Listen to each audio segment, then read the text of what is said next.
Okay, let's go ahead and go over these two.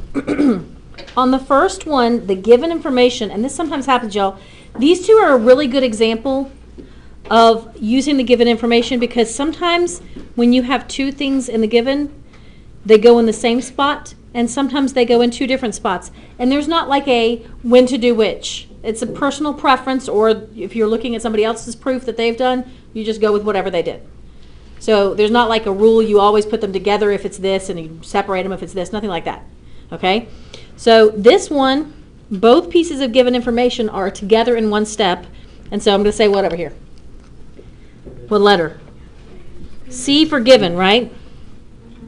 Now, the next statement says that angle 1 and angle 2 are congruent. That's what bisect means. If RV is a bisector, then it cuts this into two congruent angles. So because we were told that RV was a bisector, that's how I know that these two angles are the same. So that's definition of what? Bisector. Remember we said we would use that anytime we have bisect or midpoint or any of those words? Last thing, what you're basically putting together is this and this to make this statement. So if angle 3 is congruent to angle 1 and angle 2 is congruent to angle 1, then what does that tell you about 3 and 2? By what?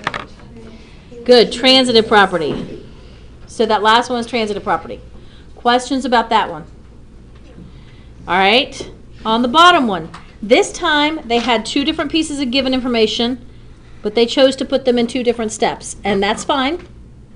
Like I said, there's not really any rhyme or reason about when to do that and when not to. So BD equals AD, that's given. And AD plus DC equals AC is also given. And what's happening in the last step? Sorry. What's the last step? Substitution. Let's look at the substitution. What's happening here is we're taking, let's see. The only difference between these two is that AD turned into BD. This is the same, this is the same, this is the only change. The reason we know AD can turn into BD is because we know they're the same from right up here. Okay, questions about that one? Nope. No. Okay, look on the bottom here. It says for numbers 3 through 6, choose reasons from the following list for each proof. So this is your item bank. This is your reason bank for everything that's on the back of this page. So for everything on the back of this page, you are going to use substitution, given, definition of midpoint, definition of bisector, or transitive. Since it's on the back of the page, I'm going to go ahead and write it right up here and let you look up here for your reasons while you try on the back of the page. So it's either going to be substitution, and I actually need to add one.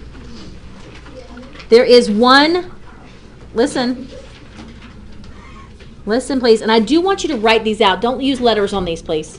On the back of the page, don't use letters. On one of them, there is one step that says that you should say simplify. On one of them, there is just one step that you should say simplify. Okay, so there's just one of those. So right now, you are working on 3 through 6 on the back of this piece of paper. Back of the page we just worked on.